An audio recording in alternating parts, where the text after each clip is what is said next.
परमात्मा स्वतंत्रता है। इसलिए जिन्होंने गहनतम खोज की, महावीर या बुद्ध ने, तो उन्होंने परमात्मा को मोक्ष ही नाम दिया। महावीर ने तो परमात्मा नाम का उपयोग नहीं किया, ईश्वर नाम का उपयोग नहीं किया, क्योंकि वो कहते थे कि मोक्ष पर्याप्त है। मोक्ष का मतलब होता है दी फ्रीडम। जगत परिपूर्ण स्वतंत्रता में जी रहा है, और अगर हम गलत कर रहे हैं तो वो स्वतंत्रता का गलत उपयोग है, और हम चाहें तो सही कर सकते हैं। लेकिन स्वतंत्रता हमारी नियति है, इसलिए हम पाप की आखिरी सीढ़ी तक उतर सकते हैं और पुण्य के आखिरी शिखर तक चढ़ सकते हैं, नरक तक जा सकते हैं, स्वर्ग तक जा सकते हैं, अंधेरे की आखिरी गर्त में गिर सकते हैं और प्रकाश के पूर्ण उज्जवल लोक में प्रवेश कर सकते हैं। ये दोनों बातें संभव हैं क्योंकि हमारी आत्मा का आत्यंतिक स्वभाव स्वतंत्रता है। सात्र ने ठीक कहा है, you can not choose to be free, you are freedom. स्वतंत्र होना आप चुन नहीं सकते, आप स्वतंत्र हैं, आप स्वतंत्रता हैं। लेकिन स्वतंत्रता का मतलब यह होता है कि अगर मैं कारागृह पसंद करूं तो चुन सकूं। अगर इतनी भी तय हो बात कि मुझे कह दिया जाए कि तुम सब कर सकते हो, सिर्फ जेल खाने में नहीं जा सकते हो, तो भी मैं परतंत्र हो गया। तब ये बड़ी दुनिया मेरे लिए एक परतंत्रता हो जाएगी। स्वतंत्रता का अर्थ ही होता है पूर्ण स्वतंत्रता, दोनों तरफ जाने की पूरी सुविधा। तो परमात्मा नियंता नहीं है, निर्माता है। इससे थोड़ी हमें कठिनाई होती है, क्योंकि हमारा मन यह करता है कि वो नियंता भी हो तो अच्छा। तो जो हमारे ऊपर जो जिम्मेवारी है, जो उत्तरदायित्व है, जो रिस्पांसिबिलिटी है, वो भी ना हो। हम सब मशीन होना चाहते हैं, हम सब गुलामी खोजते हैं, क्योंकि स्वतंत्रता का उपयोग करना नहीं जानते। और हमें स्वतंत्रता मिले तो हम अपना आत्मघात ही कर लेते हैं। हमें स्वतंत्रता जब भी मिलती है तो हम नरक की यात्रा कर जाते हैं। तो हम कहते हैं इससे तो बेहतर था हाथ में जंजीरें होती, लेकिन स्वर्ग पहुंच जाते। बेहतर होता कि सब तरफ कारागृह होता, लेकिन स्वर्ग पहुंच जाते। क्योंकि हम स्वतंत्रता में सदा नीचे ही चले जाते हैं। इसलिए हम हमेशा गुलामी खोजते हैं, नए नए ढंग से खोजते हैं। हमारे गुलामी खोजने के ढंग बहुत अद्भुत है। एरिक फ्रोम ने एक बहुत अद्भुत किताब लिखी है, एस्केप फ्रॉम फ्रीडम,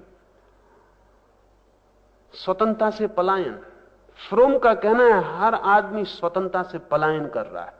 जहां भी स्वतंत्रता दिखती, भाग के जल्दी किसी गुलामी में अपने को छिपा लेता है। दिखाई नहीं पड़ता, क्योंकि हमारी गुलामी की आदतें इतनी पुरानी हैं कि हमें ख्याल भी नहीं आता कि यह गुलामी है। अगर किसी को सत्य खोजना है तो वो सत्य खोजने नहीं जाता, तत्काल शास्त्र को खोलता है। उसे पता नहीं कि यह गुलामी है। वो सत्य भी उधार ही चाहता है, कोई उसे दे दे। अगर किसी को सत्य खोजना है तो वह अपने पैरों पर 2 कदम नहीं चलता, वो जल्दी किसी गुरु के चरण पकड़ लेता और कहता है कि बस आप ही सब कुछ हो, आप ही मुझे दे दो। मुझ पापी से क्या होगा? हालांकि सब पाप उससे हो रहे हैं, क्योंकि पापी होने के लिए काफी करने की जरूरत पड़ती है। वो कहता है मुझ पापी से क्या होगा? इतने पाप उससे हो सके हैं कि वो कहता है मैं पापी हूं, लेकिन वो कहता है मुझ पापी से क्या होगा। वो असल में ये कह रहा है कि किसी तरह मेरी स्वतंत्रता से मुझे बचाओ, save me from my freedom, तुम मेरे जेलर बन जाओ। तो कल अगर मैं नरक में भी पड़ूं तो मैं कह सकूं कि तुम थे मेरे गुरु, और कल मुझे अगर स्वर्ग भी मिल जाए तो मैं कह सकूं आखिर मैंने ही तो तुम्हें गुरु चुना था, मैंने ही समर्पण किया था तुम्हारे चरणों में, सब कुछ छोड़ दिया था। तो गुरु पकड़ेगा, शास्त्र पकड़ेगा, नेता को पकड़ेगा। हिटलर या स्टालिन या मुसोलिनी या माओ ऐसे ही पैदा नहीं हो जाते। पूरा मुल्क गुलाम होना चाहता है, पूरा मुल्क चाहता है कि कोई जोर से कह दे कि मुझे पता है ठीक क्या है और हम उसके चरणों में पड़ जाएं। ये झंझट हम पर मत डालो कि ठीक क्या है, साफ साफ हमें बता दो कि ये करो और ये मत करो। इसलिए हम नीति शास्त्रियों के पीछे पड़ते हैं, साधु महात्माओं के हाथ पैर जोड़ते हैं कि बताओ ठीक क्या है, गलत क्या है। जिनसे हम पूछ रहे हैं उन्होंने किसी और से पूछा है, उन्हें भी कुछ पता नहीं है कि ठीक क्या है, गलत क्या है। लेकिन जब हमें पूछते लोग देखते हैं तो बताने वाले लोग भी मिल जाते हैं। अब हम बता देंगे कि ये ठीक है और ये गलत है। कोई हमसे बोझ ले ले, स्वतंत्रता बड़ी बोझिल मालूम पड़ती है। होना तो चाहिए उल्टा कि स्वतंत्रता पंख बन जाए आकाश में उड़ने के लिए, लेकिन स्वतंत्रता मालूम पड़ती है जंजीरों से भी ज्यादा बोझिल, क्योंकि कुछ सूझता नहीं क्या करें। ज़ैन फकीर हुआ है नानिन, वो अपने गुरु के पास था। एक दिन रात देर हो गई, अंधेरी रात है, वो वापस लौटने को है। उसने गुरु से कहा कि रास्ता बहुत अंधेरा है। तो गुरु ने कहा कि मैं तुम्हें दिया दिए देता हूं। और गुरु ने दिया जलाया और नानिन के हाथ में दिया रखा, और जैसे ही नानिन पहली सीढ़ी पर पैर रख के नीचे उतरने लगा, गुरु ने दिया फूंक कर बुझा दिया। नानिन ने कहा ऐसी कैसी मजाक करते हैं, रास्ता बहुत अंधेरा है। गुरु ने कहा लेकिन दूसरे के दिए के सहारे जो प्रकाश मिलता है उससे अपना ही अंधेरा बेहतर। खोजो रास्ता अंधेरे में। अंधेरे में रास्ता खोजने से तुम्हारे भीतर का दिया जलेगा। रास्ता खोजोगे, खोजने से निखार आता है।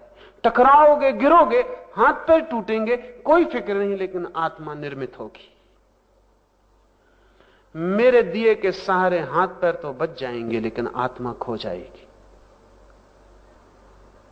इसलिए बुझा देता हूं।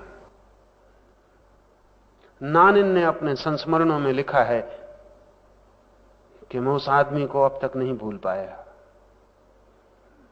यद्यपि उसने मेरे हाथ का दिया छीन लिया था और जला हुआ दिया बुझा दिया था, लेकिन वही आदमी था जिसने मुझे अंधेरे में धक्का दिया और मेरे भीतर के दिए को जलने की सुविधा बनाई।